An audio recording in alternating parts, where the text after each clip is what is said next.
Hello students, this is Sasikant sir welcoming you again to the web classes. Today we are going to see subject statistics, unit number 1 of part 2. The name of chapter is probability for the 12th commerce English medium. This is lecture number 66.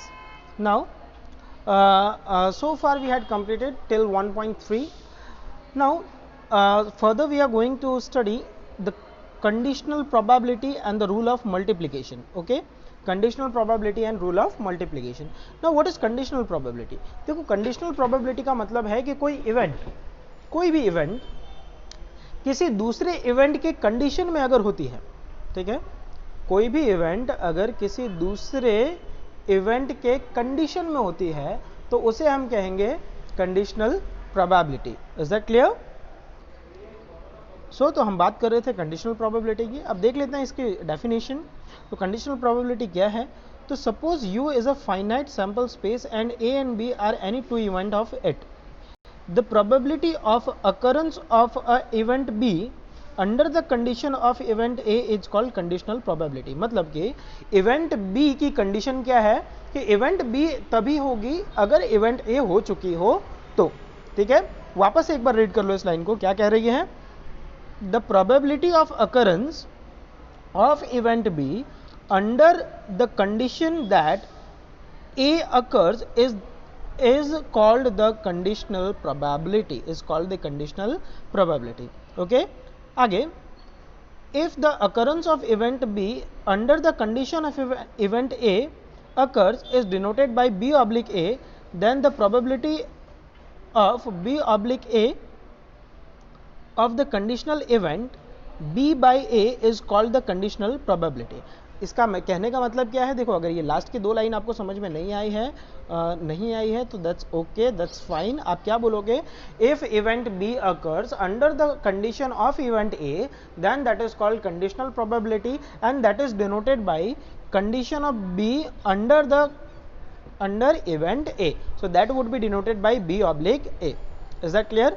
और इसका formula क्या होगा? तो इसका formula होगा इन दोनों का intersection ऊपर और यहाँ जो इवेंट है वो आ जाएगा नीचे. सो इसका ये आंसर हो गया P of B by A is equal P of A intersection B divided by P of A is that clear? Now okay, next.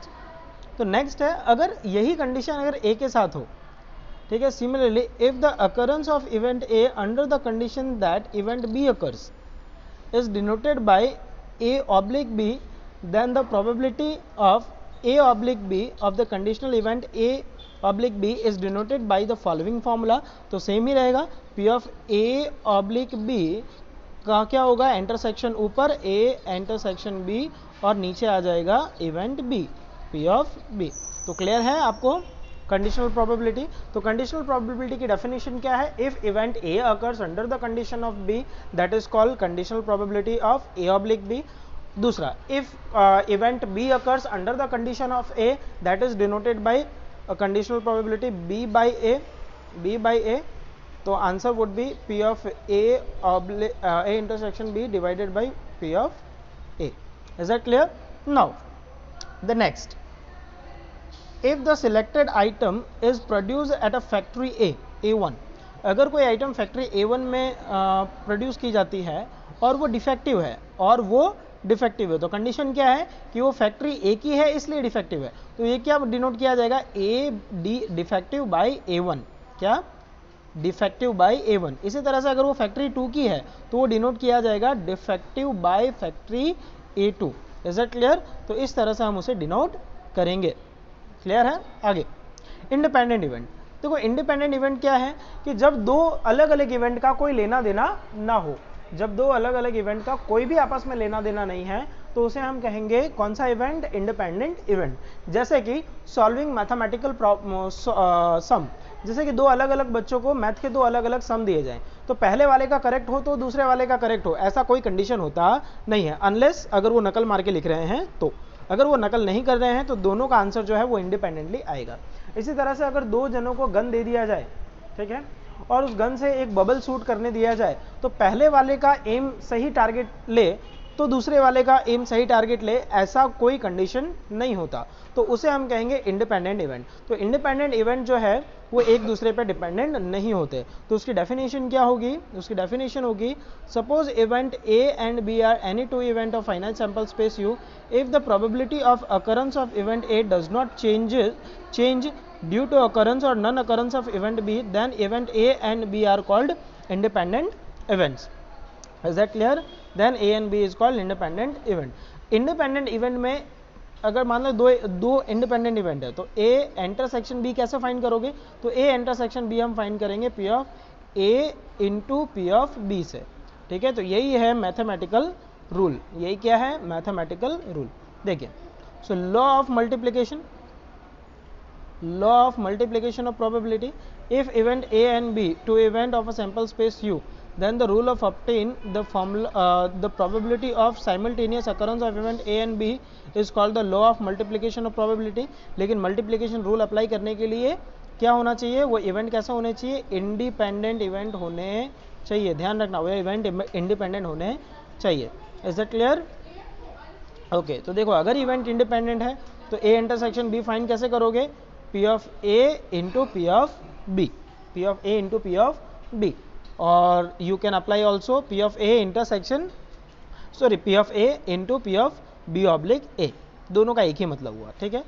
P of A intersection B अगर फाइंड करना हो तो P of B into P of A oblique B भी apply कर सकते हो। तो ये फॉर्मूलाज हैं। Is that clear? होपफुली ये क्लियर हो गया होगा। अगर ये क्लियर नहीं है तो ये देखिए, मैं आपको समझा देता हूँ। हाँ, ये रहा। तो आपको ये समझ में नहीं आ रहा होगा, अगर ये इंडिपेंडेंट इवेंट होता है तो ये ऐसा होता है, P of A intersection B divided by P of A, ठीक है। अब उसमें होता क्या है? A इंटरसेक्शन B का मतलब क्या हुआ? P of A into P of B divided by P of A, independent event के लिए A से A कट गया तो बचा क्या? B, तो अल्टीमेटली यहाँ पर क्या आता है? P of B। Is that clear? अगर समझ में आ गया तो ठीक है, नहीं समझ में आया तो वीडियो को वापस एक बार प्ले कर लीजिए। Now, event A dash and B dash are also independent, ठीक है। So we can apply, we can obtain the A dash intersection B dash by multiplying both the events. If event A and B dash are also independent, then A intersection B dash can be applied by applying this. In short, आप A intersection B दोनों का multiplication करके obtain कर सकते हो। Now इसके बाद है selection with replacement and selection without replacement. Selection with replacement क्या होता है? जब पहले सिलेक्ट किए गए यूनिट वापस से रिप्लेस कर दिए जाते हैं, that is called selection with replacement. That is called what? Selection with replacement. और अगर पहले से सिलेक्ट किए हुए यूनिट रिप्लेस नहीं किए जाते, that is called selection without replacement. जब सिलेक्शन विथ रिप्लेसमेंट है तो n फाइंड करने के लिए हम अप्लाई करते हैं NCN वाला फॉर्मूला, NCR। क्या अप्लाई करते हैं हम? विथ रिप्लेसमेंट में हम क्या अप्लाई करेंगे? तो विथ रिप्लेसमेंट में हम अप्लाई करते हैं, जस्ट अ सेकेंड, हाँ, उसमें हम अप्लाई करते हैं NCR, ठीक है। और अगर विदाउट रिप्लेसमेंट है तो N पावर R, क्लियर है? ये हम यूज़ करते हैं, तो ध्यान दीजिएगा। ये क्लियर है इतना? अगर इतना क्लियर है तो आज का काम क्या है? आपका मेन वर्क है थियोरी लर्न करना। जो आज चलाया है उसकी थ्योरी कंप्लीटली लर्न होनी चाहिए, और दूसरा ये सारे सम्स जो हैं वो कंप्लीट होने चाहिए। 1.3 तक का होमवर्क जो कि लास्ट लेक्चर में दे दिया गया था, अगर अभी भी आपका बाकी है तो आप कंप्लीट कर लीजिएगा, ठीक है। So bye bye, thank you, stay home and stay safe.